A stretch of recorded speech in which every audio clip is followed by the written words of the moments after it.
The old archive room was pitch black, except for the feeble glow of a dying phone screen. Margaret Harrington pressed her palm against the concrete wall, feeling the vibration of the steam pipe behind it.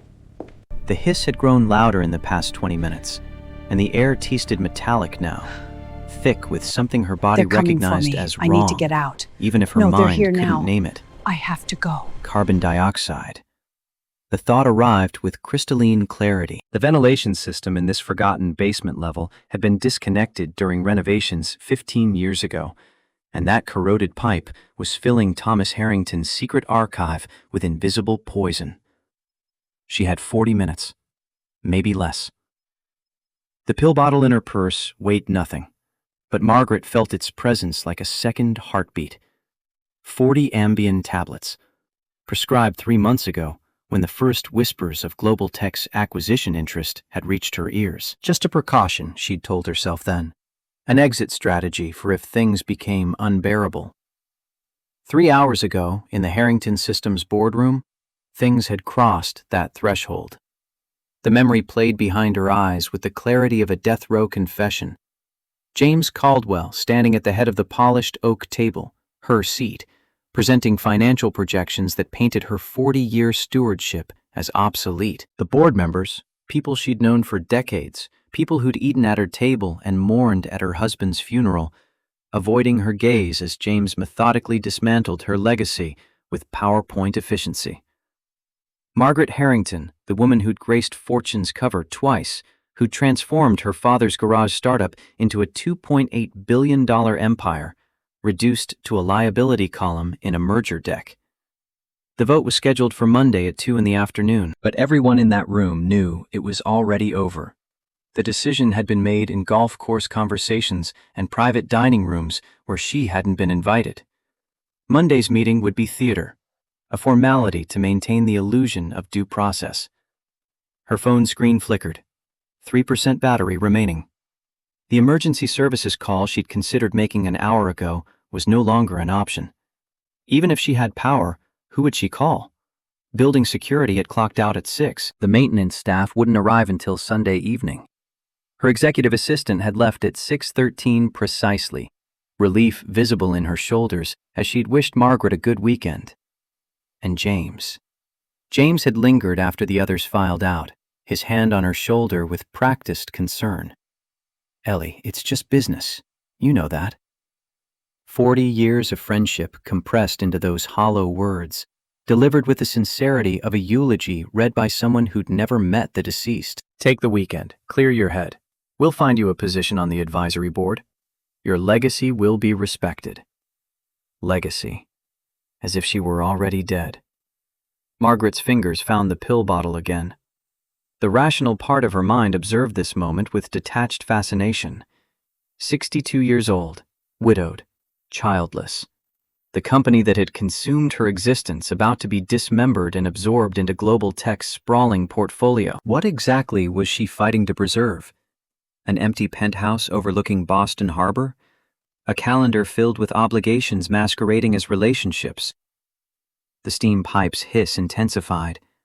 Somewhere in the darkness, water dripped with metronomic persistence. She hadn't come down here to die. That decision had crystallized later, after she'd discovered what the archive room actually contained, after the hidden door had sealed shut behind her with the finality of a tomb. No, she'd come seeking answers. Harold Jenkins had slipped her the envelope during the board meeting's coffee break, pressing it into her palm with fingers that trembled from either age or urgency. Archive Room 7. Your father's insurance. H.J. Harold was 83, the only board member who'd served since the company's founding in 1982. He'd been her father's MIT roommate, the best man at her parents' wedding, the godfather she'd called Uncle Harry until adolescence made such familiarities seem childish. If Harold said there was something in Archive Room 7, there was something worth finding. The regular maintenance elevator had malfunctioned, stopping with a metallic shutter 1 floor below the smooth digital precision Margaret had demanded during the building's last renovation. Her Louboutin heel had twisted awkwardly as she stumbled against the wall. She'd taken the service stairs the rest of the way down, her hand finding the rail in darkness, descending into a basement that smelled of dust and decades-old concrete. The corridors down here belonged to a different era. These foundations had been laid in 1943 when the structure housed a military communications facility. The walls were thick concrete, designed to withstand bombings that never reached Boston's shores. Her father had shown her the original blueprints when she was 12, his calloused fingers tracing the outlines with pride. American engineering, sweetheart. Built to last. Unlike American loyalty, it seemed. Archive Room 7 had required a 6-digit code. She tried her birthday first, then the company's founding date. On the third attempt, she'd entered 070482, July 4th, 1982, the day Thomas Harrington had filed the incorporation papers that transformed his garage operation into Harrington Systems Incorporated. The lock had released with a satisfying click. Inside, the room was larger than the building plans indicated, not the small storage closet marked on official diagrams, but a genuine archive chronicling 4 decades of technological innovation. Filing cabinets lined 3 walls, their labels fading but still legible.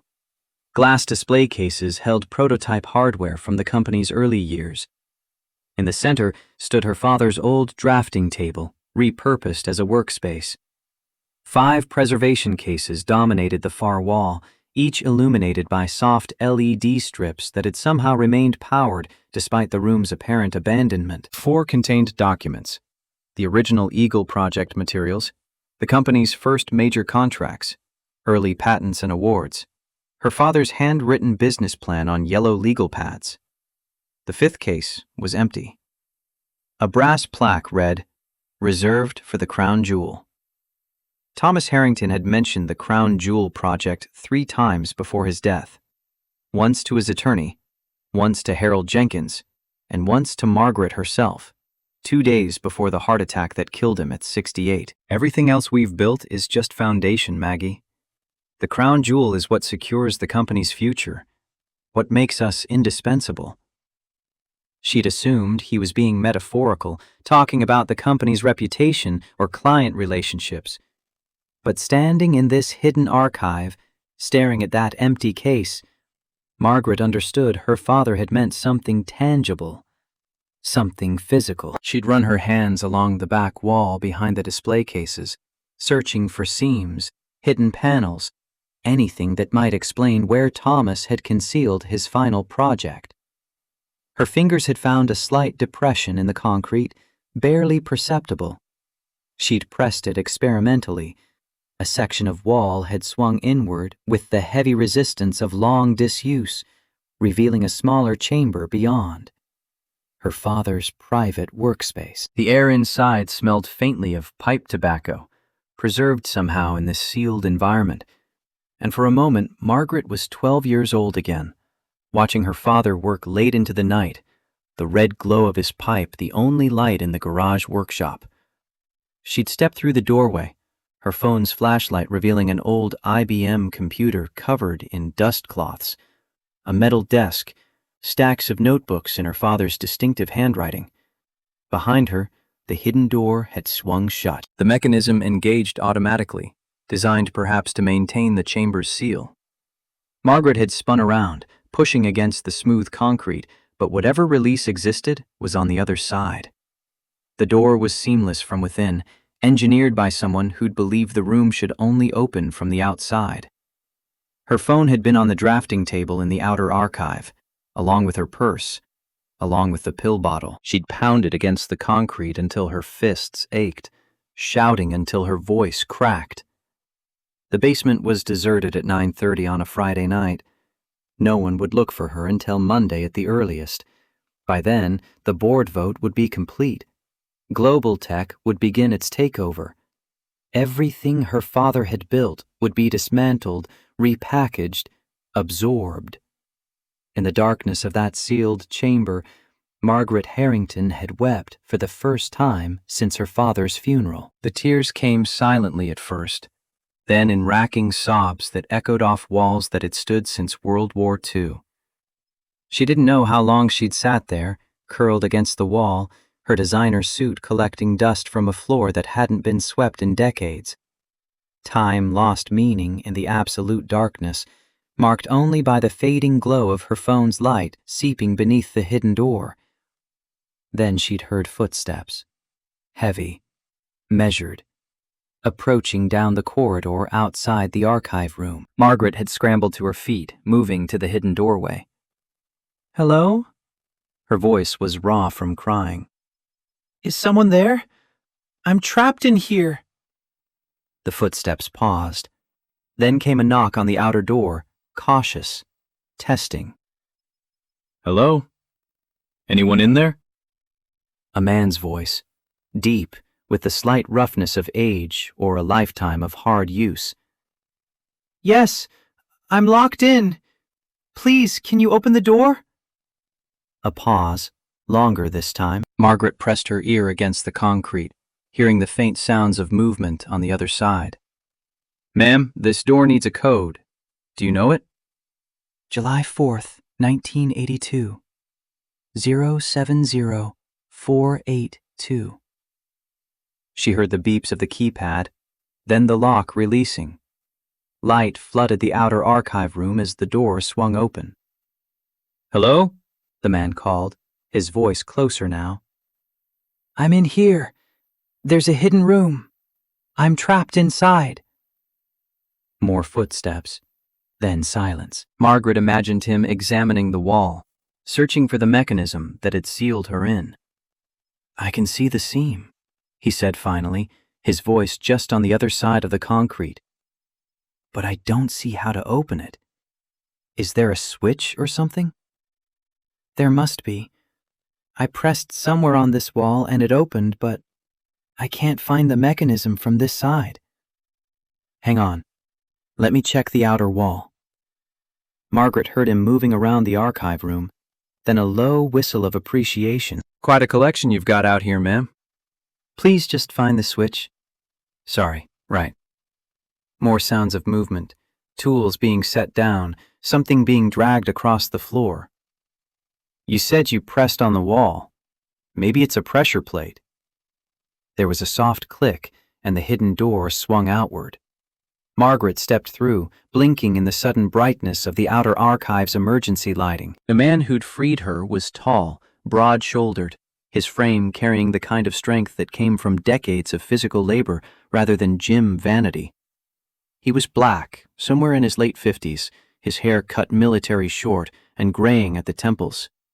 Deep blue work coveralls hung on him with the comfortable wear of a uniform rather than a costume. His face was weathered, but handsome in a rugged way, with eyes that registered surprise and recognition in quick succession.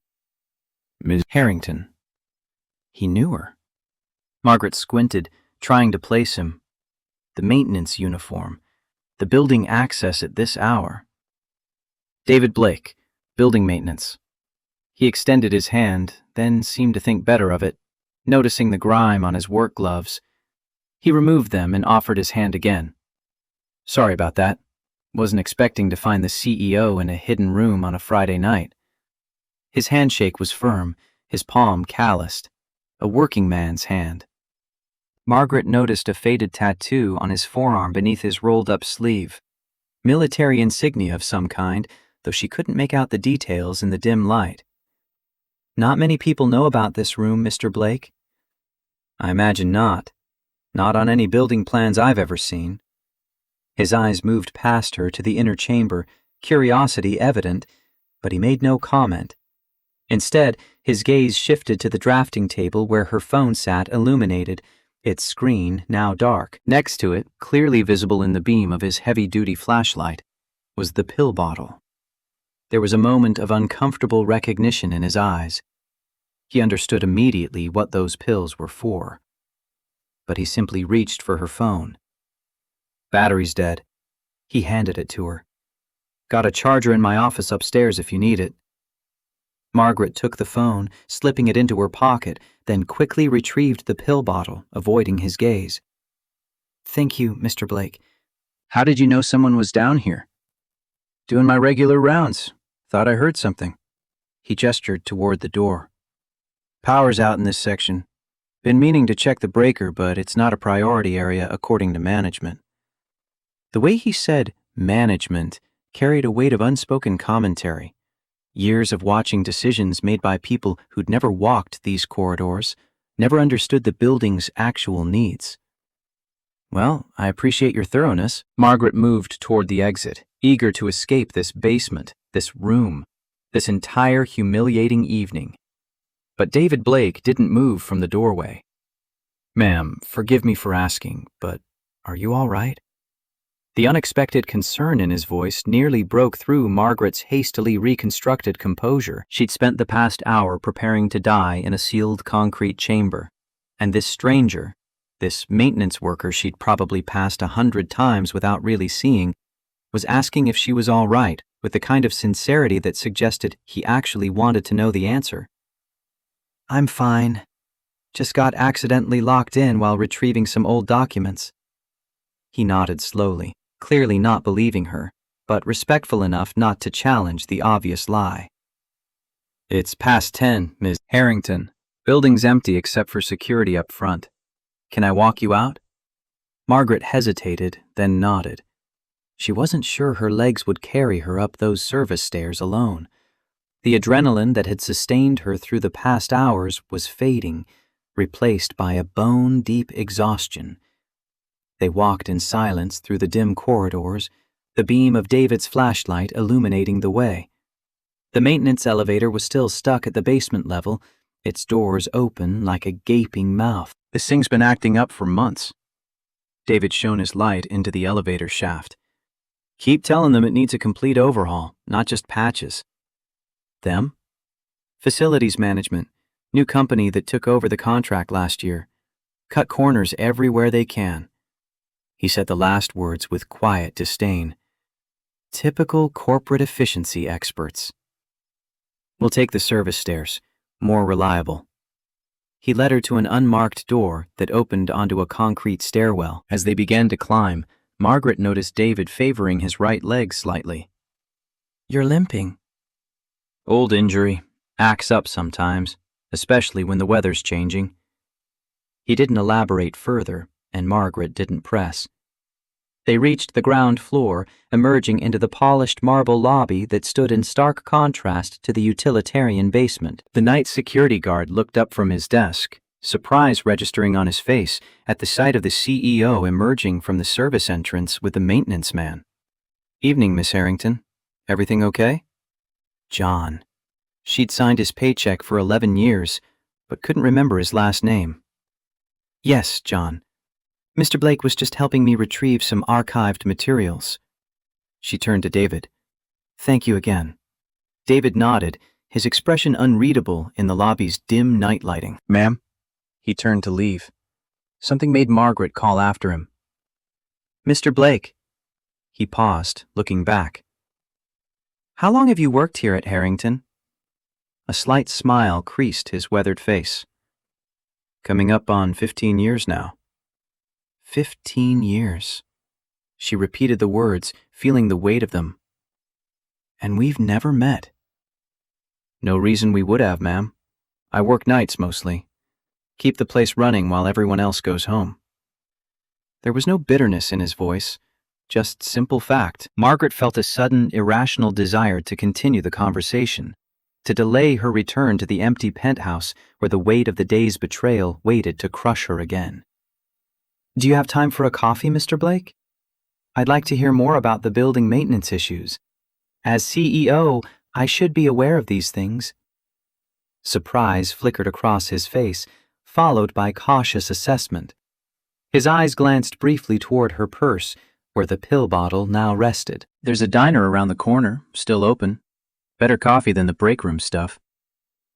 20 minutes later, they sat in a vinyl booth at Rosie's All-Night Diner, a throwback establishment that had somehow survived the gentrification of downtown Boston. The waitress, a woman in her 60s with a name tag reading Dolores, had greeted David by name and brought him the usual without asking, black coffee and a slice of apple pie. Come here often? Few nights a week on my dinner break. David nodded toward the waitress. Dolores' husband was in my unit during Desert Storm. Good man. You served in the Gulf War? David nodded. Army. 82nd Airborne. Long time ago now. Margaret studied him with new interest. Military service explained the bearing, the way he carried himself despite the maintenance uniform. The tattoo on his forearm was clearer under the diner's fluorescent lights. Airborne wings with a distinctive unit designation. And before Harrington, what did you do? A shadow passed over his face. Worked in tech, actually. Software engineer at IBM in the 80s. Then some smaller firms. Was at Microplex Systems until 2008. Microplex? They went under during the financial crisis, didn't they? Along with my pension and 30 years of specialized expertise. He took a sip of coffee. But you didn't ask me to coffee to hear an old man's career complaints, Miss Harrington. Margaret, please. Margaret. He said her name carefully, as if testing it. David. She nodded, then looked out the window at the dark street lit by occasional passing cars. The words came before she could stop them. The board is selling Harrington Systems to Global Tech.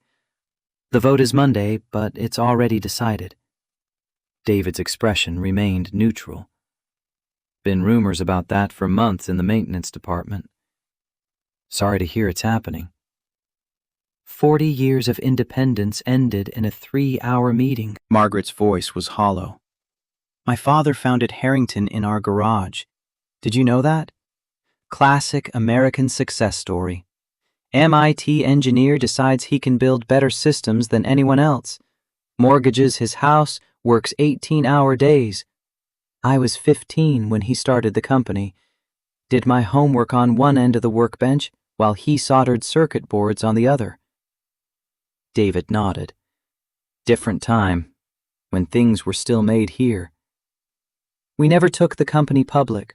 That was deliberate. My father believed that answering to shareholders would force the kind of short-term thinking that kills innovation. She laughed bitterly. Instead, we have a board full of family friends and industry experts who just voted to sell everything to a conglomerate that will strip mine our technology and discard the shell. Technology changes. Companies come and go. Been happening since the Industrial Revolution. Is that supposed to be comforting? Just history. He cut a piece of pie with his fork, though some parts of history shouldn't be forgotten so quickly. Something in his tone caught Margaret's attention. You said you worked at IBM in the 80s. Doing what?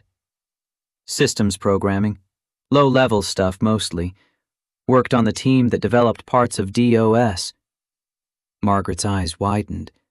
You worked on DOS? The operating system? David nodded, a ghost of pride crossing his features. Small part of a big team, but yes. That's the foundation of modern computing. You helped build that. Like I said, small part. History doesn't remember most of the builders, just the architects. He took another bite of pie. But I didn't mind. It was good work. Important work. Margaret was silent for a moment, reassessing the man across from her. Not just a maintenance worker, but a software pioneer who'd helped create the technological landscape she'd built her company within. A man who'd fallen from the cutting edge of innovation to fixing elevators and checking circuit breakers. What happened between IBM and now? David's face closed slightly. Life happened, Margaret. The industry changed, got younger, faster. Then came outsourcing, downsizing. 2008 finished what was left of my career path. He shrugged. Had a daughter to support. Maintenance work is steady. No shame in it. No, of course not. I didn't mean to imply. No offense taken. He finished his coffee. But since we're asking personal questions, mind if I ask one? Margaret tensed slightly, then nodded. That room downstairs, the hidden one. What's in there that's worth... He paused, choosing his words carefully. Worth coming back to after hours. Margaret studied his face, searching for judgment or pity, but found only genuine curiosity. History. My father's legacy, the real story of Harrington Systems, not the sanitized version that will appear in Global Tech's press release next week. And what will you do now, after the sale? The question hung in the air between them. Margaret glanced down at her purse, where the pill bottle waited. David followed her gaze, then looked back at her face, his eyes steady. There's always another chapter, Margaret. Easy to say. Didn't say it was easy. Said it was true. He placed his fork down. My wife died in 2016. Cancer. Left me with an 8-year-old daughter and a mountain of medical debt on top of foreclosure notice. Thought about ending things myself. The simple admission, delivered without drama or self-pity, caught Margaret off guard. What stopped you? Rachel, my daughter. A smile softened his weathered face. Couldn't leave her alone in this world. So I found another way. Always another way. Margaret looked away, uncomfortable with the transparent understanding between them. This stranger, this maintenance man who'd once helped build computing history, had seen through her in a way that friends of 40 years had not, or perhaps had seen, but chosen to ignore. I should go. She reached for her purse. David nodded, signaling for the check. I'll walk you to your car. That's not necessary. Humor an old soldier's habits, ma'am. My mother raised me to see ladies safely to their transportation. Outside, the April night was unseasonably cool, a brisk wind channeling between the downtown buildings. Margaret's Tesla waited in its reserved spot behind the building, gleaming black under the security lights. Nice car. It's just a car. Margaret unlocked it with her phone. Thank you for the coffee, David, and for finding me earlier. He nodded, his expression serious. You gonna be okay tonight? The question was direct, his meaning clear. Are you gonna use those pills? I'll be fine. She wasn't entirely sure if it was the truth. If you don't mind some unsolicited advice. David's voice was gentle. Sleep on any big decisions. World looks different in the morning light. Always has. Margaret nodded, then impulsively reached into her purse and extracted a business card, offering it to him. If you ever need anything, David, a reference or help with your daughter's education, anything. He took the card, studying it for a moment before tucking it into his shirt pocket. Appreciate that. Though I suspect you might have bigger concerns come Monday. Yes, well, Margaret opened her car door. Good night, Mr. Blake. Ma'am? He stepped back, watching as she slid into the driver's seat. Just before she closed the door, he spoke again. That hidden room. I'm guessing not many people know about it. No. Just me, as far as I know. My father built it secretly during renovations in the 90s. David nodded thoughtfully. Might be worth another look before the new owners take over. Old secrets have a way of becoming valuable when the landscape changes. With that cryptic comment, he gave her a respectful nod and turned, walking back toward the service entrance of Harrington Systems. His slight limp was barely noticeable in his measured stride. Margaret watched him disappear into the building before starting her car. The digital dashboard illuminated with Harrington's proprietary interface, one of the company's smaller innovations licensed to luxury automakers. Soon to be rebranded as Global Tech Technology, no doubt. As she drove through the nearly empty downtown streets toward her Beacon Hill apartment, Margaret found herself thinking not about the board's betrayal or Monday's looming finality, but about David Blake, a man who'd helped build the foundations of modern computing, now walking the midnight corridors of someone else's technological empire. A man who'd faced his own abyss and chosen to step back from the edge. For the first time since the board meeting, Margaret felt something other than despair. Not hope exactly, but curiosity. What had her father hidden in that inner chamber? What secrets might still lie dormant in Harrington's forgotten archives? She'd intended this weekend to be her last, a time to put affairs in order, to craft the perfect resignation letter. to empty the pill bottle and exit with the dignity the board had tried to deny her. Now she found herself considering a different possibility.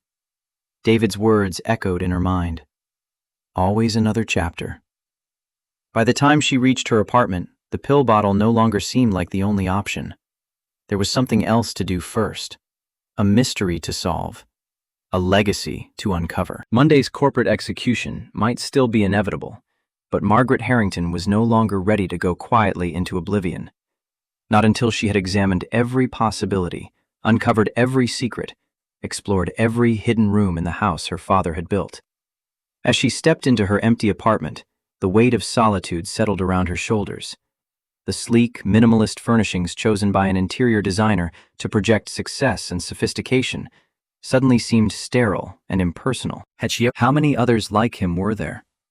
Pioneers erased from the official narratives, their contributions forgotten, while figureheads claimed the glory. How much of Harrington's success had been built on unacknowledged brilliance? Margaret removed the pill bottle from her purse and carried it to the bathroom, where she emptied its contents into the toilet and flushed. The soft whirlpool carried away what had, just hours ago, seemed like her only escape. Always another chapter, she whispered to her reflection.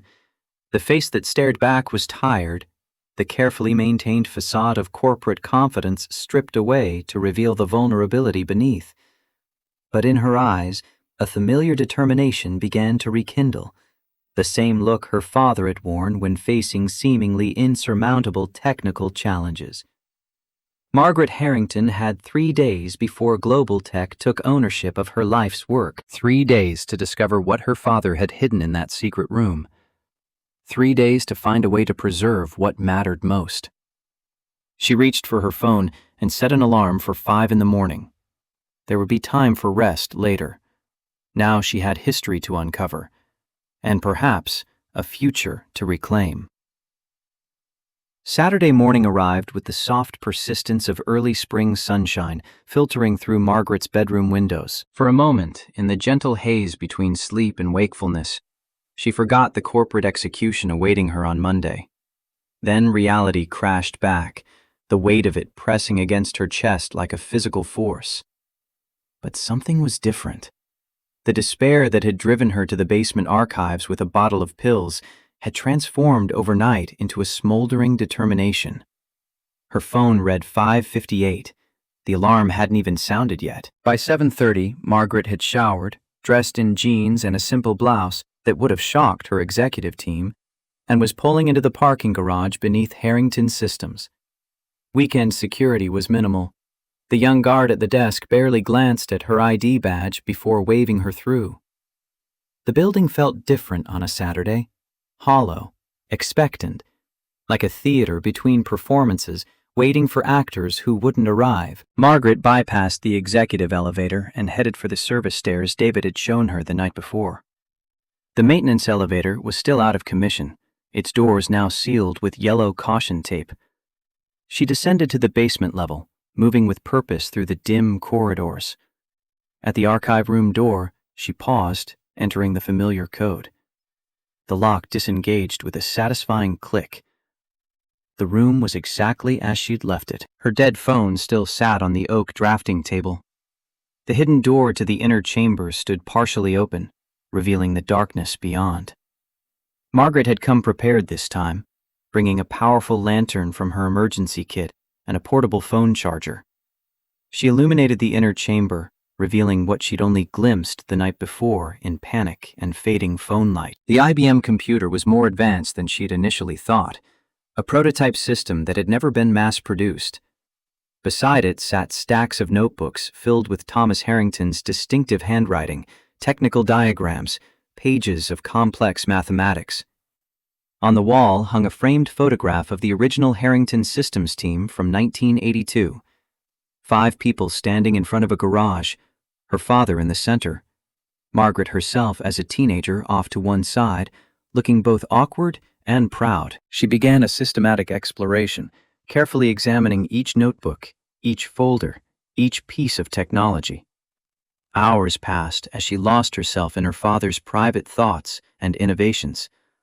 Some concepts she recognized as foundations for technologies Harrington had eventually brought to market. Others seemed to be experimental dead ends. Nothing explained why he'd maintained the secret room. Nothing that could be considered the crown jewel he'd hinted at before his death, until she opened the bottom drawer of the metal desk.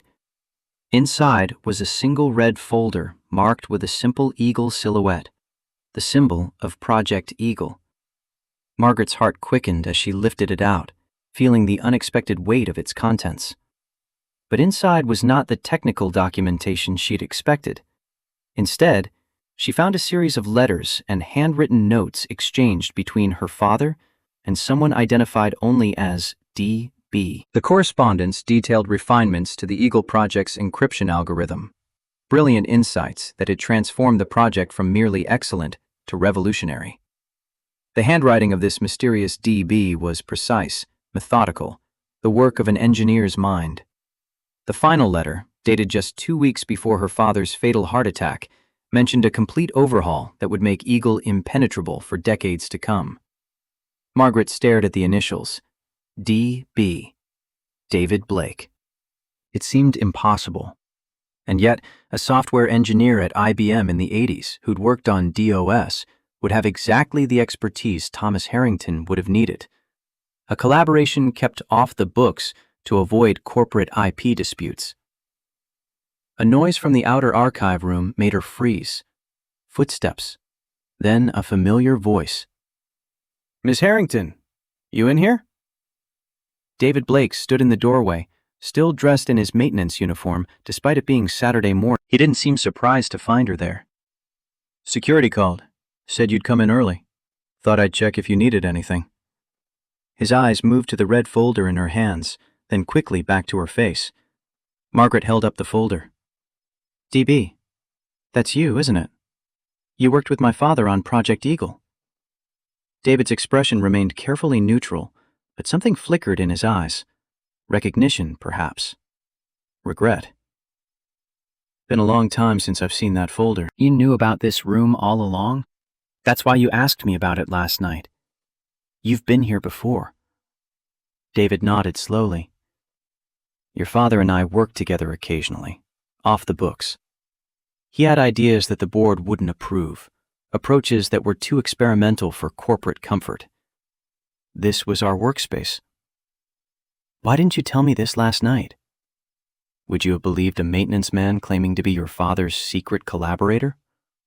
David shrugged. "Besides, those days are long gone. Ancient history."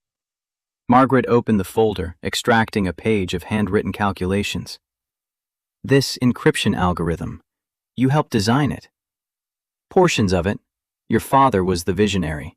I just helped with some of the mathematical heavy lifting and implementation details." David stepped further into the room, his posture relaxing slightly as memories returned. "We called it Eagle because your father said it would soar above anything else in the market." He was right. "But your name never appeared on any of the patents, any of the documentation." David's smile held no bitterness, only weary acceptance. "That was the arrangement. I was still at Microplex then, bound by non-compete clauses. Your father paid me privately as a consultant. We both knew my career wouldn't survive if Microplex found out I was moonlighting for a competitor." Margaret studied the man before her with new eyes. Not just a maintenance worker who'd once been a programmer, but a genuine pioneer who'd helped create Harrington's most successful security platform, the foundation upon which much of their current technology was built. "David, this algorithm is still in use today, modified, updated, but the core principles remain. Your work has been protecting data for decades." He nodded, a hint of pride breaking through his careful composure. "Good to know it stood the test of time. And now, Global Tech is going to buy it, rebrand it, and probably dismantle it to integrate into their own systems. They'll erase every trace of where it came from, who built it. That's business. Progress marches on. Old innovations get absorbed or discarded." Margaret's voice hardened. "No, that's not progress. That's corporate consolidation masquerading as innovation. They're not improving on our work. They're acquiring it, strip mining it and discarding the shell. She placed the folder on the oak table and began pacing the archive room, her mind racing. There has to be more. My father talked about crown jewels in his final months, something revolutionary he was working on, something in this room. David hesitated, then moved to the hidden chamber. May I? Margaret nodded, following him into the smaller room. David went directly to the ancient IBM computer, running his hand almost reverently over its dusty case. Thomas was working on something big before he died, an evolution of the Eagle algorithm, but applied to a completely different domain. He called it Phoenix. Phoenix, rising from the ashes of Eagle. Something like that, but it was theoretical, incomplete. He died before we could implement it fully. David's eyes scanned the room with focused intensity. He kept the core concept separate from everything else, paranoid about corporate espionage, even within his own company. Where? David moved to the framed photograph on the wall, the original Harrington team standing in front of the garage. He carefully removed it from the wall, turning it over to examine the back. With practiced fingers, he pried open the frame, revealing a small USB drive taped to the inside of the backing. Your father was old school about security, physical separation from network systems. Can't hack what you can't access.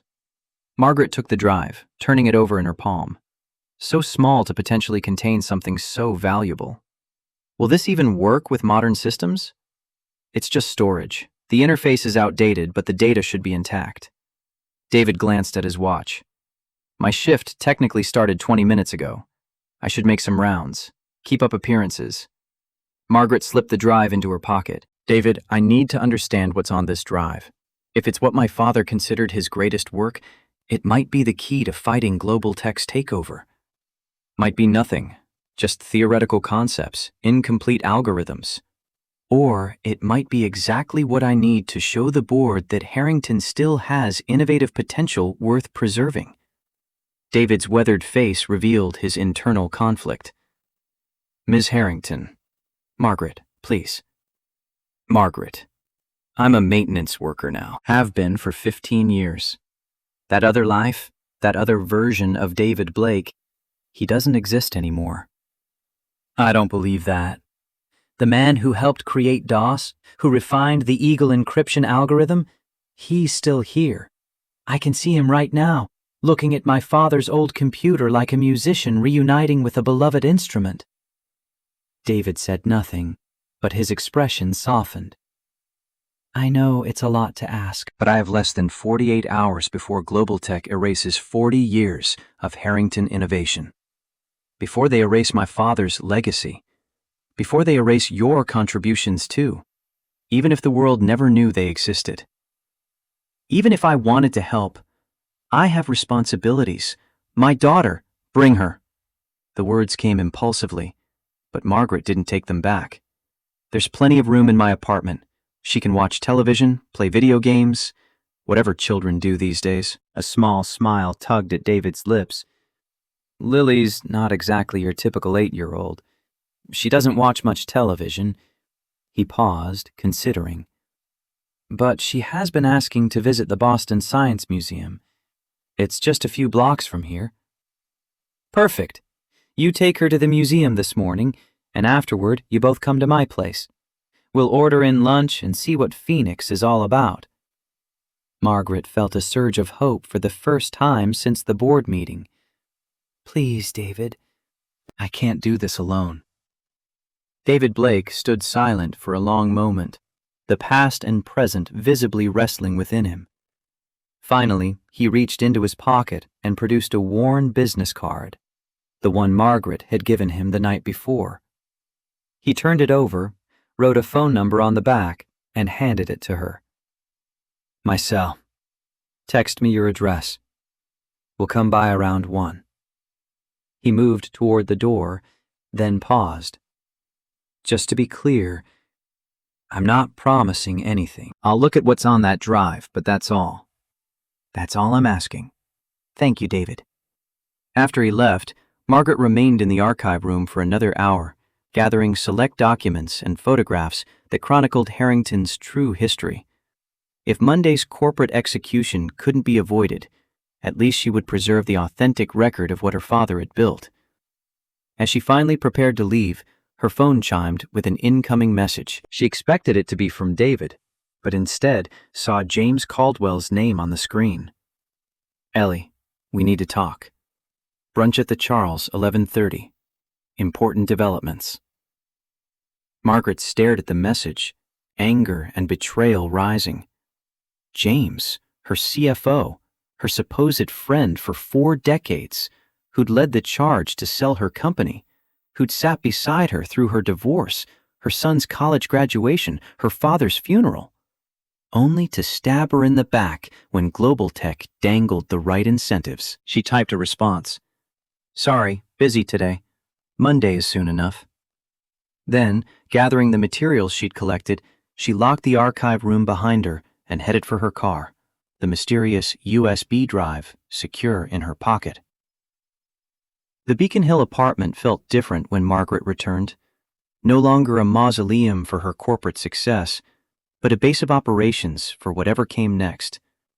She cleared her dining room table, spreading out the documents she'd retrieved from the archive. Then, with almost reverent care, she inserted the USB drive into a secure, non-networked laptop she kept for sensitive company business.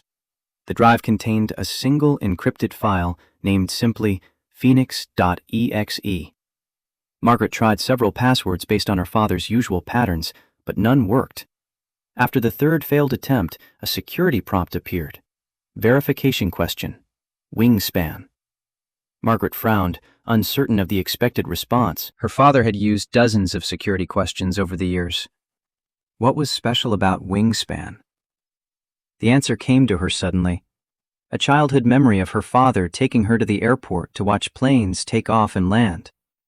She'd asked which bird had the most impressive wingspan, and he told her about the American bald eagle, its wings stretching over 7 feet.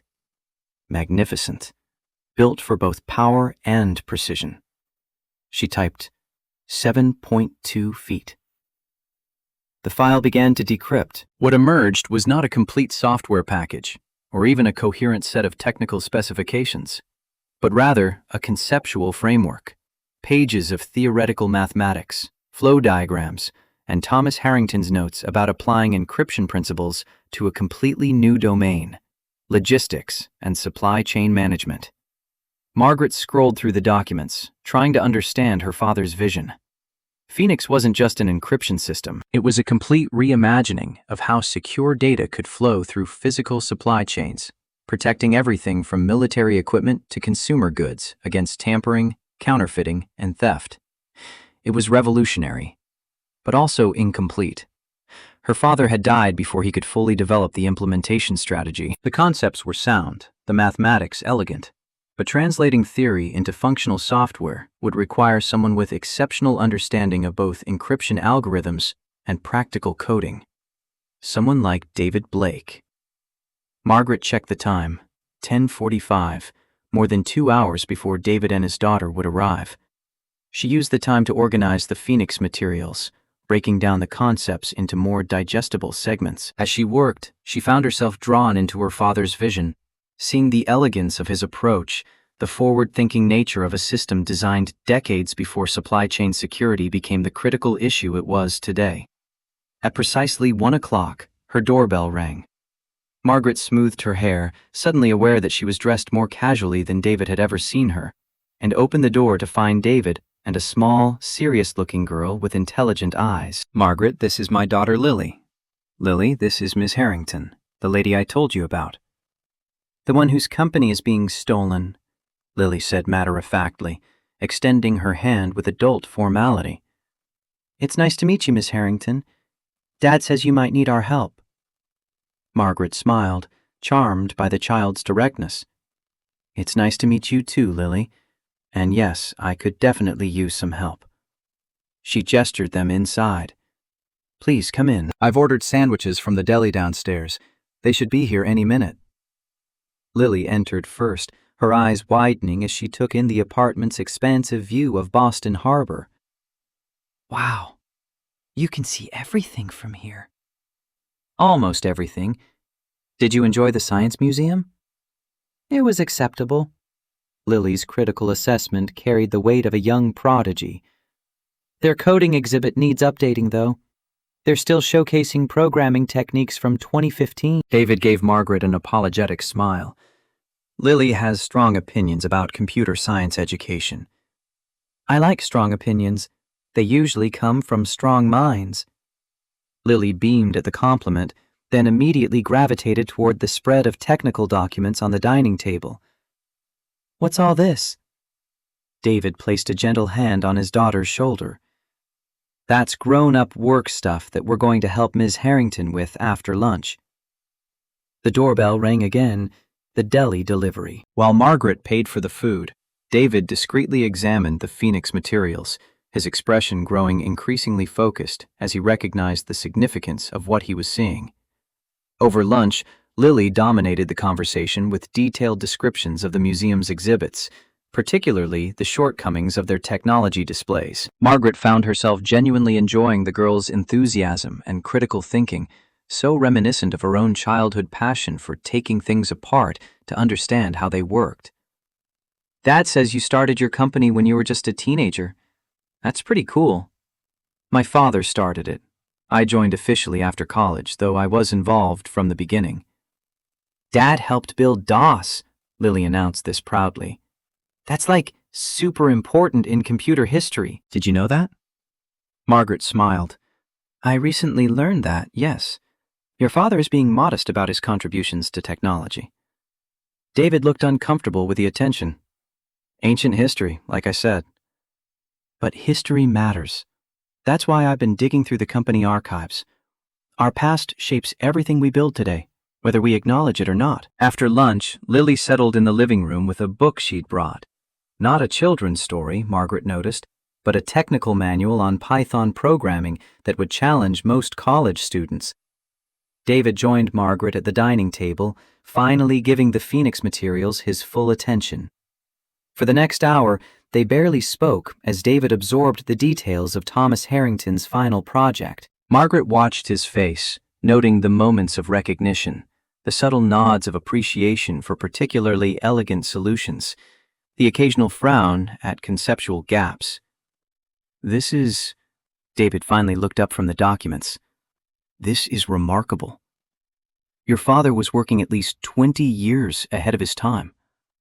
This framework anticipates problems in supply chain security that the industry is only beginning to grapple with now. But it's incomplete, that's what I'm seeing. David nodded. The theoretical foundation is solid, but the implementation strategy is missing. He tapped a section of complex mathematics. This is the core algorithm, a variation on what we developed for Eagle, but with additional layers for physical verification protocols. Could it be completed? Margaret asked the critical question hanging between them. Could Phoenix rise again? David leaned back in his chair, his eyes distant as he considered the challenge. Maybe. With the right team, the right resources. It would take time, though. More time than you have before Monday's board vote. What if we're not trying to build the complete system? What if we just need a working prototype? Something compelling enough to show the board? To demonstrate that Harrington still has revolutionary technology in development, David mused. A proof of concept. It's possible, but even that would require intensive coding, testing. We have the weekend. I know it's not much time, but it's not enough. Not for me, anyway. I haven't done serious coding in years. My skills are rusty, outdated. From the living room doorway came Lily's voice. I could help. They both turned to find her standing there, the programming manual closed in her hands, her expression serious beyond her years. Lily, David began, his tone carrying a warning. This is complicated adult work. I saw the mathematics. It's an encryption algorithm with physical verification protocols, like blockchain but for real objects. She pointed to a section of the documentation. This part is incomplete. You need to bridge the gap between the theoretical construct and practical implementation. Margaret stared at the child, astonished. You understand this? David sighed, a mixture of pride and concern crossing his features. Lily is special. She has an unusual aptitude for patterns, mathematics, programming. The school psychologist calls her exceptionally gifted in specific cognitive domains. I'm good with codes. Always have been. Dad's been teaching me programming since I was 5. Margaret looked from daughter to father, seeing not just the physical resemblance, but the same quiet intensity, the same methodical approach to problems. David, is she really capable of understanding this level of cryptography? Understanding it, yes. Implementing it, that's different. She's still learning practical coding skills, professional development environments. But you know those things. You could do the implementation if I help with the algorithm refinement. Lily's logic was simple and direct. David shook his head. It's still not enough. Even together, we'd need days, maybe weeks to create a working prototype. We'd need proper testing equipment, development servers. I have those. Harrington maintains a complete R&D lab on the 14th floor, state-of-the-art equipment, isolated from the main corporate network for security. Margaret's voice quickened with possibility. And you have access even on weekends? I'm still CEO until Monday afternoon. My biometrics override any security protocol in the building. David looked torn, glancing from the Phoenix documents to his daughter, then back to Margaret. This is a lot to take on. Even if we manage to create something, there's no guarantee it would change the board's decision. No, but right now Global Tech is buying Harrington because they think we're past our prime, that our innovation peaked years ago. If we can show that Thomas Harrington's final project was decades ahead of its time and that we have the capability to complete it, it changes the narrative. It might not stop the sale, but it could change the terms, preserve more of the company's independence. David was silent for a long moment, visibly wrestling with the decision. Then Lily spoke again, her young voice carrying surprising conviction. Dad, remember what you always tell me about the Wright brothers? How they built their plane in a bicycle shop with nobody believing in them? David's expression softened. Lily, you said innovation doesn't come from big companies with lots of money. It comes from people who believe in something even when everyone else says it's impossible. Lily placed her small hand on her father's arm. We should help Miss Harrington. It's the right thing to do. Margaret watched this exchange with a tightness in her throat, moved by the child's simple wisdom and David's evident struggle between caution and conviction. Finally, David nodded. Decision made. We'll need access to the R&D lab tonight. After regular security shifts change, less chance of attracting attention that way. I can arrange that. We'll enter through the executive garage. My credentials will get us in without being logged in the main visitor system. And we'll need development equipment, specific software packages, testing environments. Whatever you need, make a list. As David began writing down technical requirements, Lily returned to the living room, resuming her study of the programming manual with renewed purpose. Margaret watched her for a moment, marveling at the unlikely allies she'd found in this maintenance worker and his remarkable daughter. David, thank you for this. I know it's a lot to ask. He looked up from his list, his blue eyes serious. I'm not doing it just for you. Some things are worth preserving, worth fighting for. Your father understood that. He built things to last, to matter. A shadow crossed his face. There's not much of that left in this industry. It's all quarterly profits and planned obsolescence now. Margaret nodded, understanding completely. This isn't just about saving my company, is it? It's about preserving a vision of technology that serves something more than shareholder value. Maybe, or maybe I'm just an old programmer who wants one more chance to build something that matters. He returned to his list, adding several more items. We should get to the lab by 8 tonight. That gives us about 36 hours before the markets open Monday. 36 hours to resurrect Phoenix. Margaret felt the challenge energizing rather than daunting her. For the first time since the board meeting, she felt something like hope flickering in her chest. By 8:15 that evening, Margaret's Tesla was pulling into the deserted executive garage beneath Harrington Systems.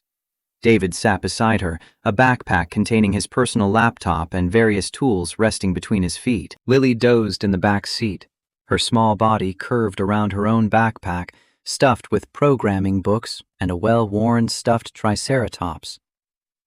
"Should I wake her?" David shook his head. "Let her sleep a bit longer. We'll need her fresh later." They made their way to the executive elevator. Margaret's biometric scan granted them access without triggering the visitor logging system. The R&D floor was dark and silent, illuminated only by the soft blue glow of standby lights on various equipment. Margaret led them to a glass-walled laboratory in the northeast corner, the most secure section of the R&D division, reserved for the company's most sensitive projects. Another biometric scan granted them entry, and the lights automatically activated. David commented, taking in the cutting-edge development environment. "Last time I worked in a lab like this, computers still took up entire walls." Margaret moved to the central workstation and began initializing the systems. "Harrington has always prioritized R&D investment, even during downturns. It's one of the principles my father established that I've maintained." David set up his own equipment at an adjacent workstation, connecting to the lab's secure network with the credentials Margaret provided. While they worked, Lily stirred, waking naturally as if her internal clock recognized that it was time to contribute. "Where are we?" "Harrington Systems R&D lab. The big leagues, kiddo. You up for this?" Lily's eyes widened as she took in the advanced technology surrounding them. "Whoa." Then, straightening her shoulders with determined dignity, she nodded. "I'm ready." For the next several hours, they worked as a surprisingly effective team. David's deep understanding of system architecture and practical implementation complemented Margaret's comprehensive knowledge of Harrington's existing security infrastructure. Lily, once fully awake, demonstrated an uncanny ability to identify patterns in the Phoenix algorithm that neither adult had recognized, her mind unencumbered by conventional approaches. By midnight, they had established a basic framework for a Phoenix prototype, a simplified version of Thomas Harrington's vision that could demonstrate the concept's potential. David was immersed in coding, his fingers moving across the keyboard with the muscle memory of decades of programming experience. Margaret coordinated the integration with Harrington's existing systems, while Lily sketched algorithm refinements on a digital whiteboard with the absorbed concentration of a master artist. Around 1:30 in the morning, Margaret ordered food delivered to the building security desk, then went down to retrieve it. When she returned to the lab, she found David standing behind Lily, watching with undisguised pride as his daughter explained a complex mathematical solution to a problem they'd encountered. "She's extraordinary." Margaret set down the bags of food. David nodded, his expression a mixture of pride and something else. Concern, perhaps. "She is. Most of the time it feels like more of a responsibility than a blessing.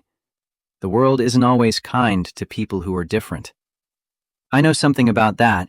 Being a female CEO in tech, especially in the early days, it wasn't easy."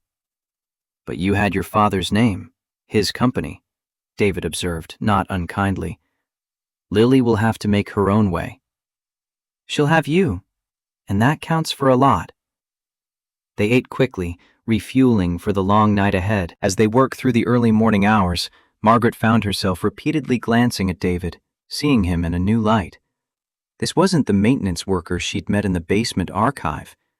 This was the brilliant programmer her father had collaborated with, the innovator whose work had helped build Harrington's reputation for excellence. Around 4 in the morning, Lily finally succumbed to exhaustion, curling up on a small couch in the lab's break area, her triceratops clutched against her chest. David covered her with his jacket, then returned to his workstation, determination etched in the lines of his face. "She's an amazing child. You've done a remarkable job raising her, especially as a single father." David's expression softened. "She makes it easy most of the time, too smart for her own good, but she has a good heart." He turned back to his screen, typing a few commands before continuing. "Her mother would have been proud of who she's becoming." "You mentioned your wife passed away. Cancer, you said? David nodded, his focus still on the code before him. Pancreatic. Stage 4 by the time they found it. 6 months from diagnosis to the end. His voice was steady, but Margaret heard the underlying pain. Lily was just 4. Doesn't really remember her mother now, except through photographs. I'm sorry, that must have been incredibly difficult. It was. David's typing paused, his hands hovering over the keyboard. The timing couldn't have been worse. The medical bills wiped out our savings, then the housing market collapsed. The tech industry started massive layoffs. Microplex cut me loose in the first round. A bitter smile crossed his lips. Apparently, 30 years of experience made me too expensive compared to fresh graduates willing to work for half my salary. Margaret hesitated, then asked the question that had been bothering her since their discovery in the archive room. David, why didn't you ever contact me after my father died? You must have known how valuable your contributions to Eagle were. David was silent for a long moment, his eyes fixed on the screen. I tried, actually. Sent several emails, left messages with your assistant. This was around 2008, when everything was falling apart for me. I thought maybe, given our history, our work together on Eagle. I never received any messages. My assistant at that time was Diane Matthews. She never mentioned it. Not Matthews, someone before her. Young guy, very protective of your time. David shrugged. Doesn't matter now. Water under the bridge. But Margaret's mind was racing, piecing together the timeline. James Caldwell was acting as my interim assistant for a few months after Diane's predecessor left, before he became CFO. David repeated, recognition dawning. Tall guy, always in expensive suits, very polished. That's him, my oldest friend in the company. Or so I thought. Margaret's voice hardened. The same man who orchestrated the global tech sale behind my back. David's expression changed, new tension evident in his posture. Caldwell. I know that name from somewhere else. Something your father mentioned once. He turned to Margaret, his blue eyes intense. Does the name Richard Caldwell mean anything to you? Margaret frowned, searching her memory. Richard? Wait, that was James's father. He and my dad were colleagues at MIT. I think they had some kind of falling out before Harrington was founded. It was more than a falling out. David said slowly, the pieces assembling in his mind. Your father mentioned it once. Said Richard Caldwell had tried to claim credit for work they'd done together. Tried to patent it separately. There was a legal battle. Thomas won, but it ended their friendship. And then Thomas hired Richard's son years later, Margaret mused. I remember now. My father was reluctant at first, but James had excellent qualifications, and he convinced Dad that he wasn't responsible for his father's actions. When did James become CFO? 2010, after the previous CFO retired. Margaret's eyes widened as she began to see where David's thoughts were leading. You think this is personal for him? That he's been planning this for years? I don't know. But it's a hell of a coincidence that the son of the man your father defeated is now orchestrating the end of his company. They stared at each other, the implication hanging between them. Then David glanced at his sleeping daughter and lowered his voice. If James deliberately intercepted my messages back in 2008, if he's been positioning himself all these years just to take control of Harrington, then this isn't just a business decision. It's revenge, Margaret finished, the weight of this possibility settling over them. The realization cast the weekend's desperate work in a new light.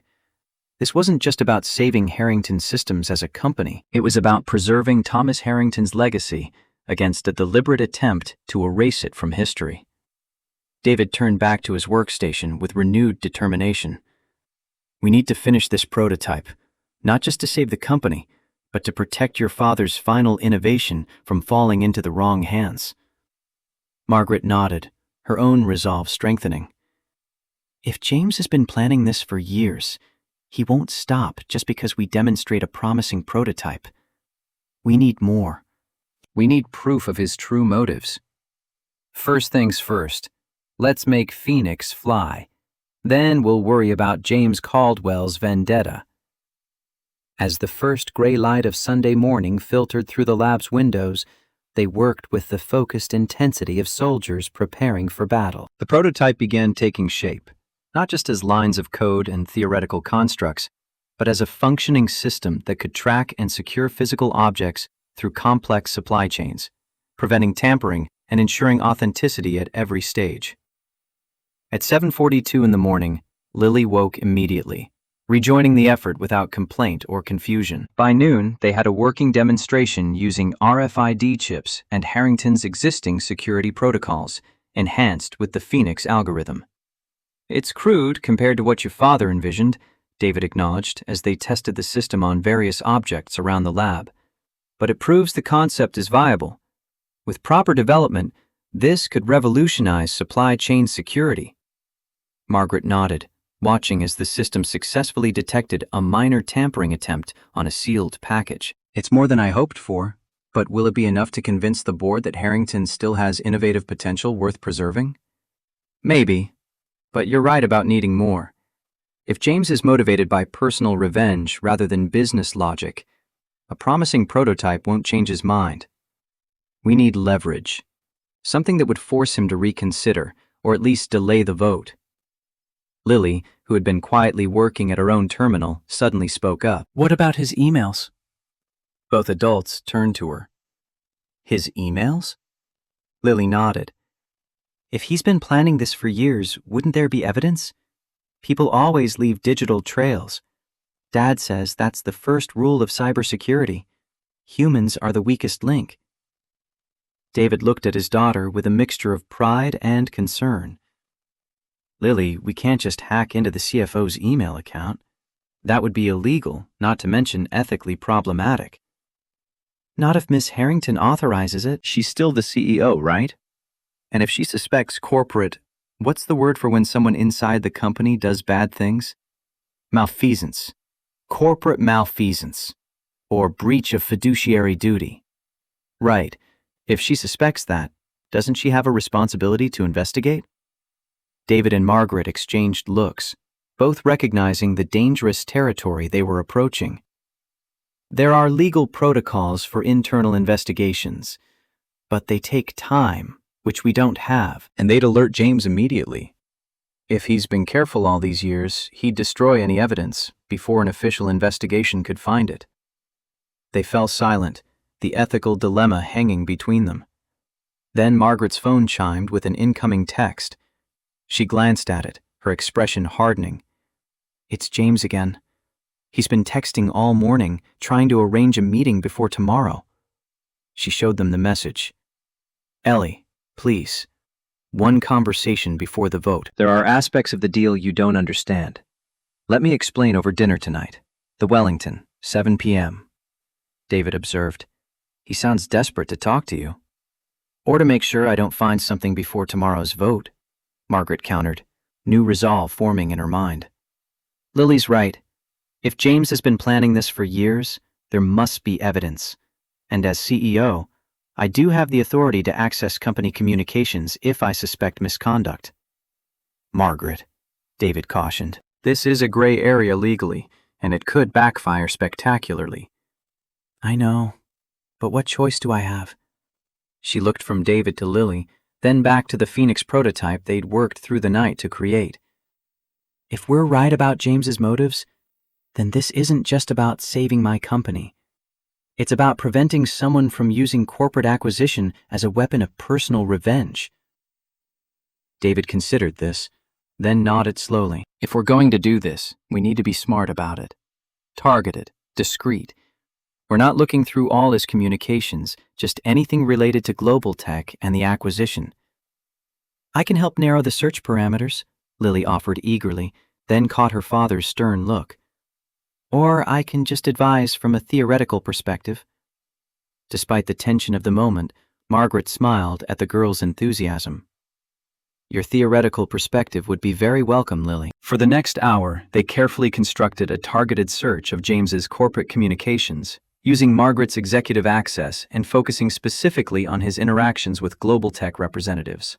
Lily, despite David's initial reservations, proved invaluable in developing search algorithms that could identify suspicious patterns of communication. What they discovered exceeded even Margaret's worst suspicions. James had initiated contact with Global Tech not after the company's recent difficulties, as the board had been told, but nearly 3 years earlier.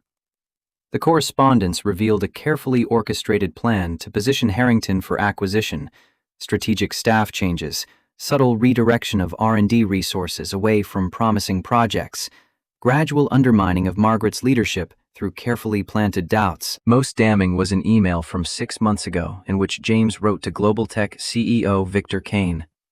Phase 2 complete. MH leadership confidence at all-time low. Board vote secured for Monday. Post-acquisition protocol, systematic elimination of Harrington brand, reattribution of Eagle/Phoenix IP to Global Tech portfolio, erasure of Thomas Harrington from industry history, DB contributions buried permanently. Margaret read the words aloud, her voice hollow. Operation Legacy Wipe. He's not just selling my company. He's planning to systematically erase every trace of Harrington's contributions to the industry. David leaned over her shoulder, reading the email thread. And likely claim credit for your father's innovations in the process? This is personal. All right, Margaret continued, scrolling through the evidence they'd uncovered. He used me for years, positioned himself as my most trusted advisor while systematically undermining everything my father built. Lily, who had been unusually quiet during this discovery, suddenly spoke up. What about a trap? Both adults turned to her. A trap? Lily's young face was serious beyond her years. In chess, when your opponent thinks they're winning, sometimes you let them think that a little longer, so they make a mistake. You set a trap.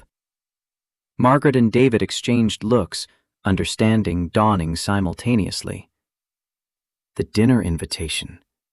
James wants to meet tonight to ensure I don't find exactly what we've just discovered. If you go, he'll think his plan is still on track. And meanwhile, we can prepare to spring our own surprise at tomorrow's board meeting. David nodded slowly, a strategy forming. We need to be careful, though. James has been playing this game for years. He won't be easily outmaneuvered. No, but he's never had to face all 3 of us before. As the afternoon sun cast long shadows through the lab windows, they formulated their plan, a counter-strategy to James's years of careful manipulation. The Phoenix prototype would be their technological centerpiece, but the evidence of James's betrayal would be their decisive weapon. It's risky, David cautioned as they finalized the details. If we miscalculate, if James anticipates our move, then I lose Harrington Systems. But that's happening tomorrow anyway. At least this way I'm fighting back. Lily, ever practical, looked up from the terminal where she'd been helping organize the evidence. What about after? If this works, what happens to Phoenix? It was a question neither adult had considered in their focus on Monday's confrontation. Margaret looked at David, seeing the same realization in his eyes. They had been so concentrated on saving Harrington from Global Tech that they hadn't thought beyond that immediate goal. If we succeed, Phoenix would become Harrington's new flagship project. We'd need a chief architect to lead the development team, someone who understands the system from its foundations. The implication hung in the air between them. David's expression revealed his internal conflict. The opportunity to return to meaningful work in his field weighed against 15 years of adjusted expectations and diminished ambitions. One battle at a time. Let's focus on tomorrow's board meeting. After that, we'll see. Margaret nodded, respecting his caution. Fair enough. It's almost 5. I should head home to prepare for dinner with James. And we should make sure all the evidence is properly secured. Multiple backups, encrypted, stored in separate locations. I can help with that. Lily's eagerness to contribute to what she clearly viewed as an exciting clandestine operation brought a smile despite the gravity of their situation. As they prepared to leave the lab, Margaret paused, looking at the father and daughter who had become her unlikely allies in this desperate last stand. Whatever happens tomorrow, I want you both to know how grateful I am. You've given me something I lost, a reason to fight rather than surrender. David's weathered face softened. Thomas Harrington gave me a chance when few others would. He recognized value where others saw only an aging programmer past his prime. I'm just returning the favor to his daughter. Still, thank you. The Wellington restaurant occupied the top floor of one of Boston's oldest buildings, its panoramic windows offering diners the same spectacular view of the harbor that Margaret enjoyed from her apartment. But tonight, as she sat across from James Caldwell at a corner table draped in pristine white linen, the familiar cityscape seemed altered somehow, a backdrop to betrayal rather than a symbol of accomplishment. You look tired, Ellie. James swirled the Bordeaux in his crystal glass. At 62, he remained handsome in the polished way of men who prioritized appearance as a business asset. His silver hair was perfectly styled, his bespoke suit immaculate, his manicured hands steady as they reached for the wine bottle. Have you been sleeping? Not much. It's been a difficult weekend. Margaret allowed genuine exhaustion to color her voice. The adrenaline that had sustained her through the past hours was fading, replaced by bone-deep weariness. James nodded sympathetically, the performance so convincing that for a moment, Margaret questioned whether the damning emails they had discovered were somehow fabricated. But no, she had seen them with her own eyes, the careful chronicle of his systematic betrayal stretching back years. I understand. That's why I wanted to meet tonight. I'm worried about you, Ellie. This transition doesn't have to be as painful as you're making it. Margaret forced herself to maintain eye contact, to keep her expression neutral despite the rage simmering beneath the surface. Tell me, James, when exactly did you decide that selling Harrington was in the company's best interest? If her directness startled him, he didn't show it. You know how I feel about the company, Ellie. This isn't what I wanted. But the market has shifted. Technology has evolved. Global tech is offering us a lifeline when we need it most. A lifeline? Is that what you call Operation Legacy Wipe? The words slipped out before Margaret could stop them. A flicker, so brief she might have missed it had she not been watching for exactly this reaction, passed across James's composed features. Then his politician's smile returned, practiced and perfect. Operation what, Ellie? I'm not following you. No? Margaret took a deliberate sip of wine, watching him over the rim of her glass. Just an odd phrase I heard. Probably nothing important. James studied her for a moment, calculating, assessing. You've been working on something. Something you think will change the board's mind. It wasn't a question. Margaret offered him a non-committal smile, neither confirming nor denying. James leaned forward, his voice lowering confidentially. Ellie, whatever you're planning won't work. The vote is set. The terms are finalized. Global Tech has already begun transition planning. Then why are we having dinner? If everything is so inevitable, why bother with this pretense of concern? A flash of genuine irritation crossed James's face before he could mask it. Because despite what you may believe right now, I do care about you. We've been friends for 40 years. I don't want this to end with bitterness. Friends.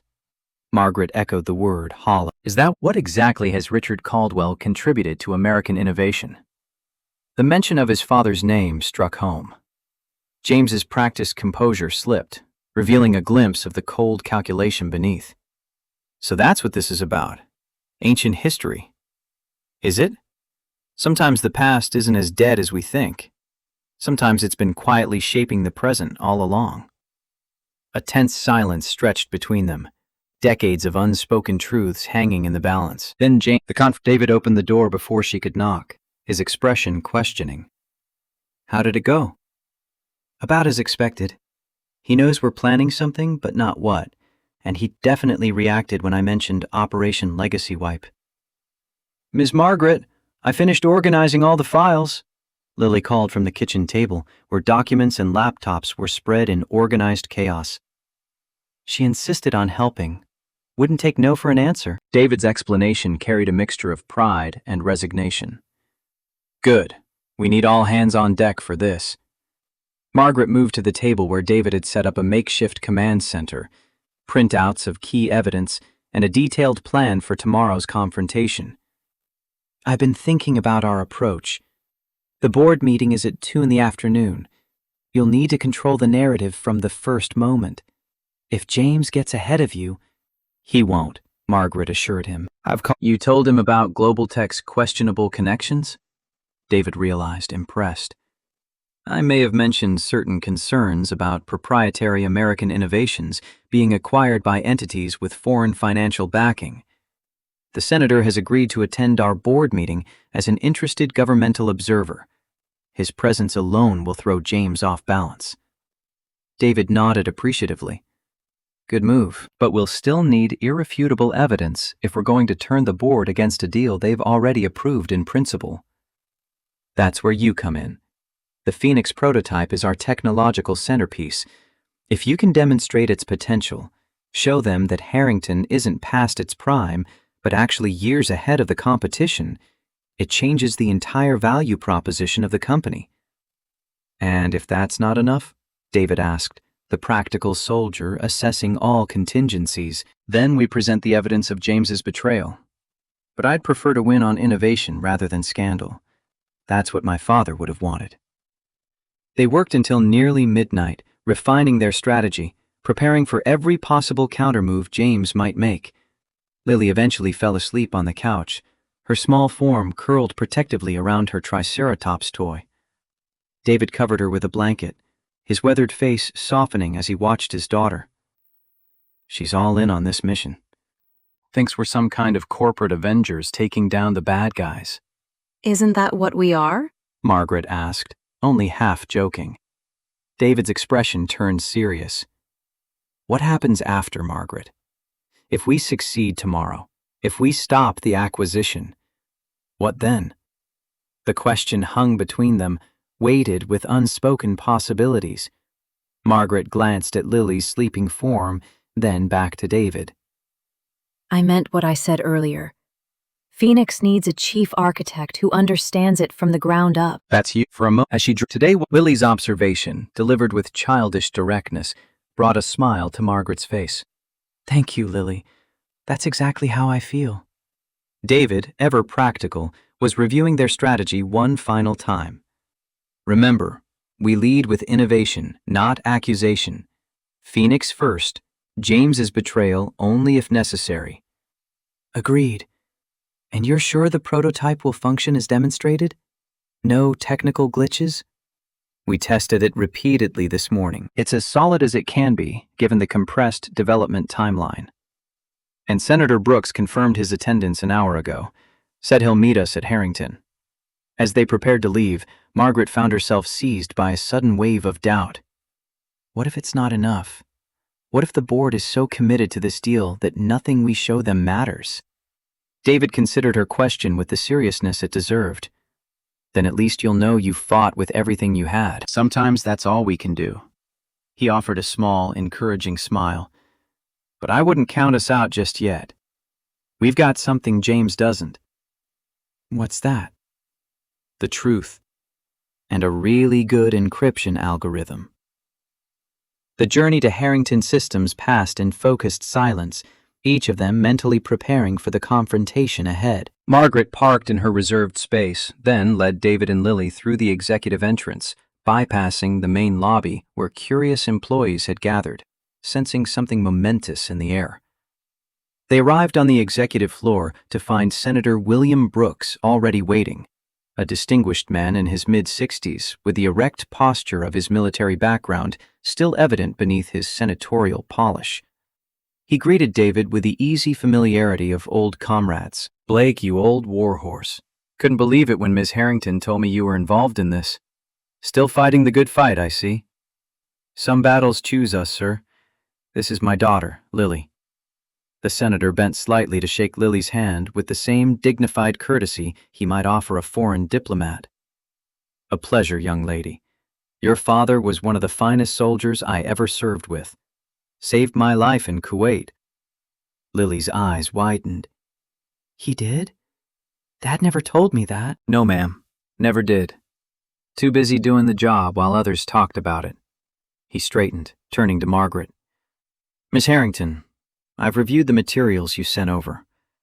If your concerns about technology transfer prove founded, the Commerce Committee will take a very serious interest in this acquisition." "Thank you for coming, Senator. Your presence alone sends an important message about the national security implications of this sale." At precisely 1:55, they entered the boardroom together, a strategic formation that immediately captured the attention of everyone present. The board members, already seated around the massive oak table, reacted with varying degrees of surprise at the unexpected additions to what should have been a routine vote. James Caldwell, positioned at the far end of the table in what would normally have been Margaret's chair, froze momentarily, his practiced composure slipping at the sight of Senator Brooks. But he recovered quickly, rising to his feet. "Margaret, we weren't expecting additional guests. The agenda today is quite straightforward." "I've amended the agenda, James," Margaret interrupted smoothly, taking control of the narrative as they had planned. "Before any vote occurs, the board deserves to see what Harrington Systems is actually capable of developing." She gestured to David, who placed the prototype case on the table. "Ladies and gentlemen of the board, Senator Brooks, allow me to introduce David Blake." David stepped forward, his initial nervousness giving way to the quiet confidence of a man who knew his subject intimately. "Good afternoon. My name is David Blake. Some of you may recognize me as part of the maintenance staff. But before that, I was a software engineer who worked with Thomas Harrington on Project Eagle, the encryption system that became Harrington's flagship technology." A murmur ran through the board members.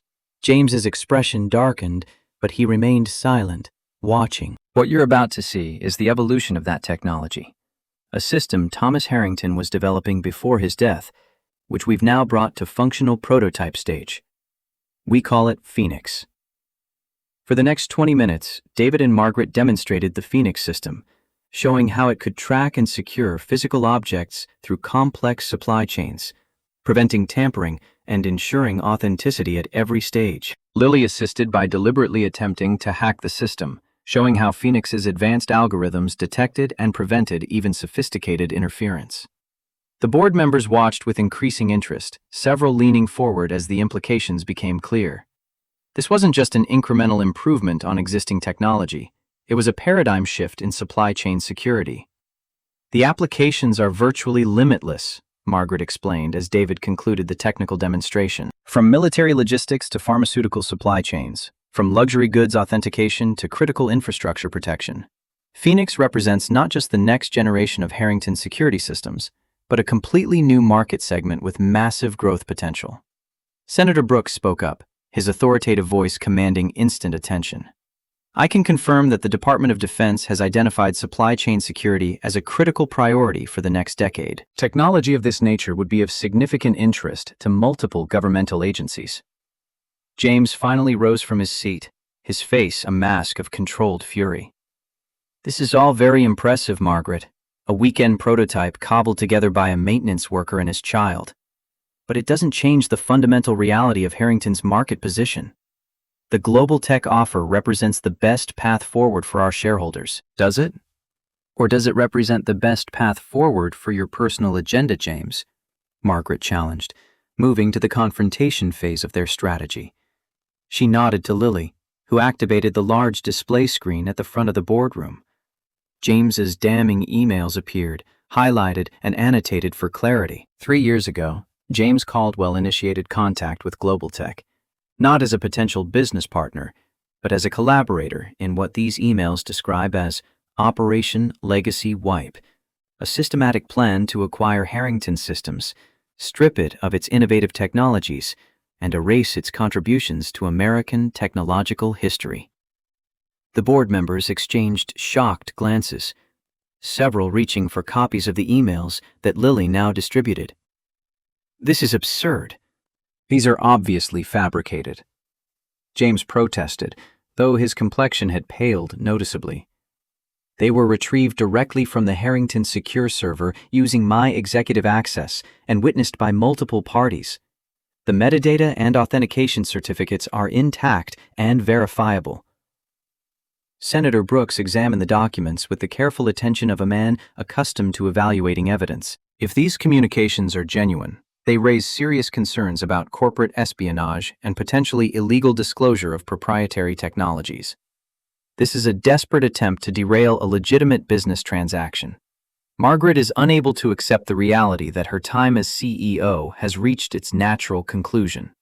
She's manufacturing conspiracy theories to maintain control. Am I? Margaret asked quietly. She nodded to Lily again, who brought up a new document on the screen.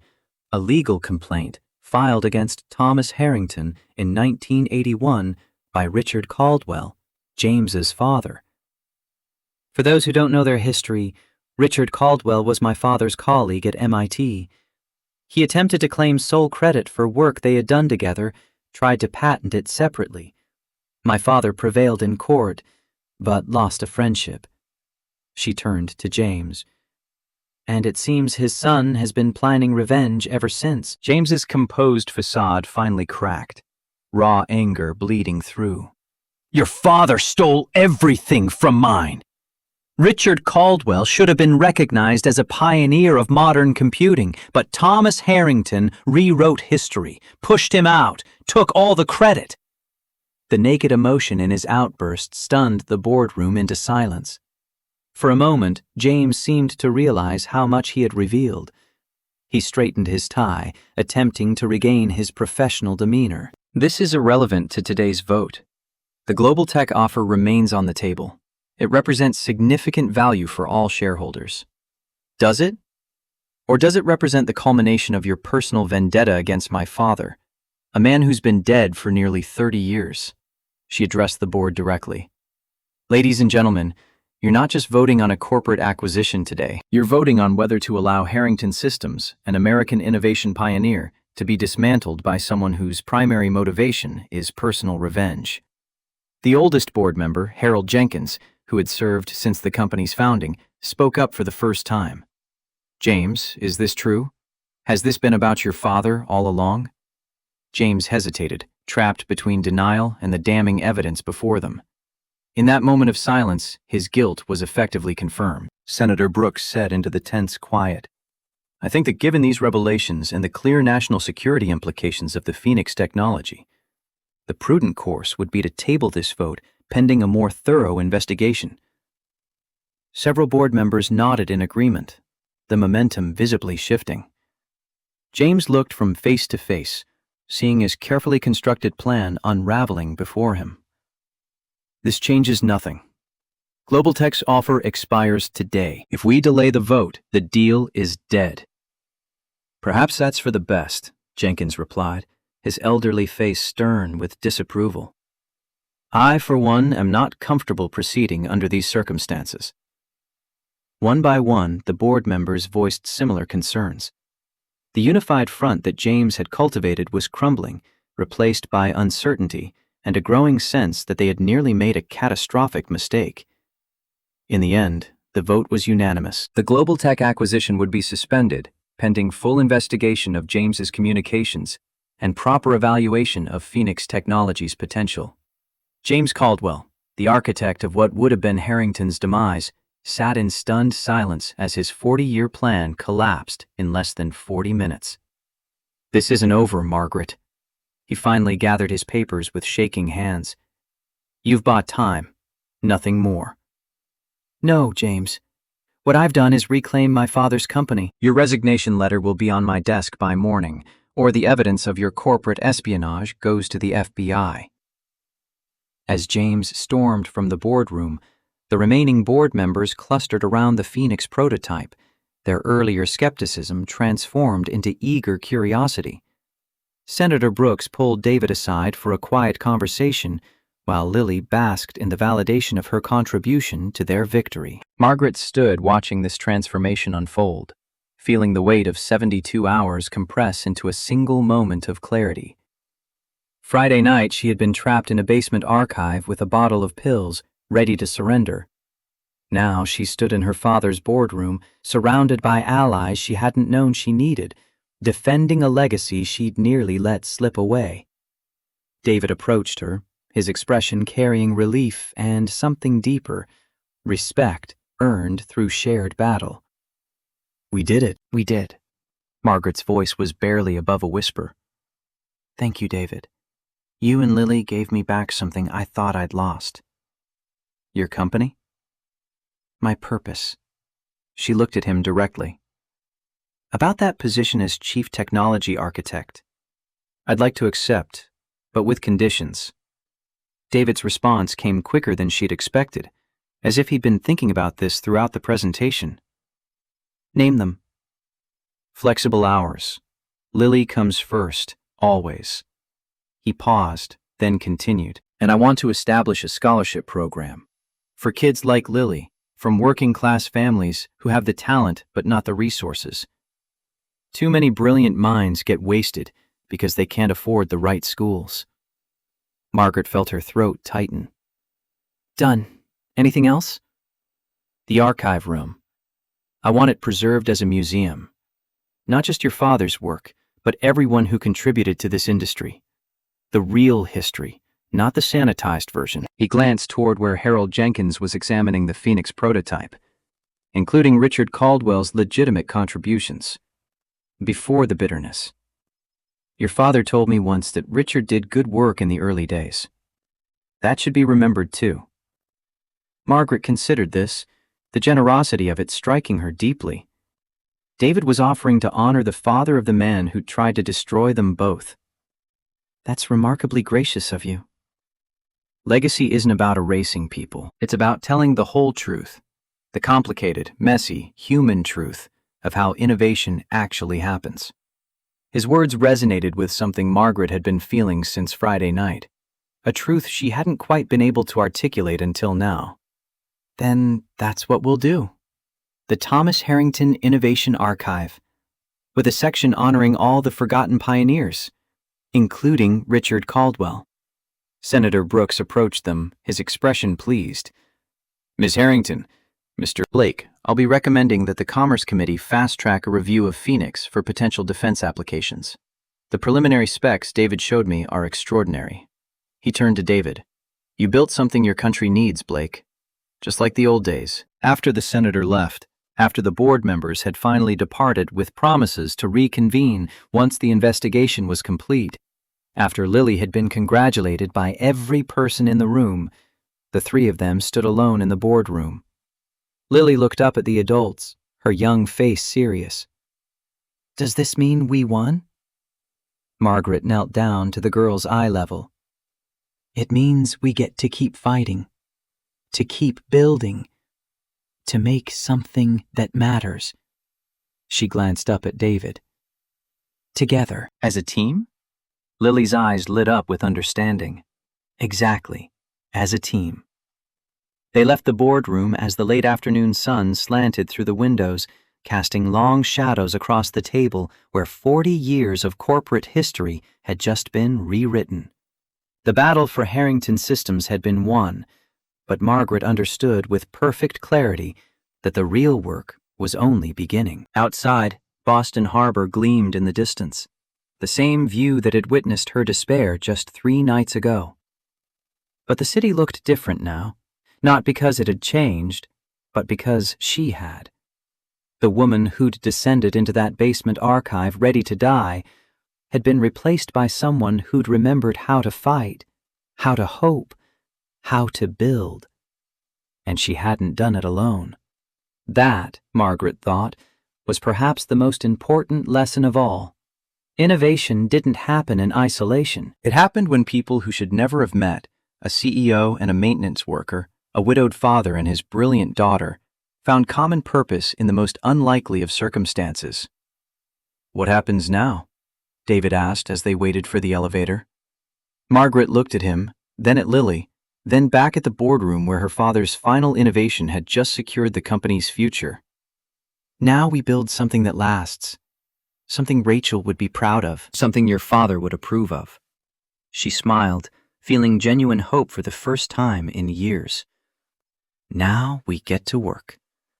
The elevator doors opened, and the three of them stepped inside.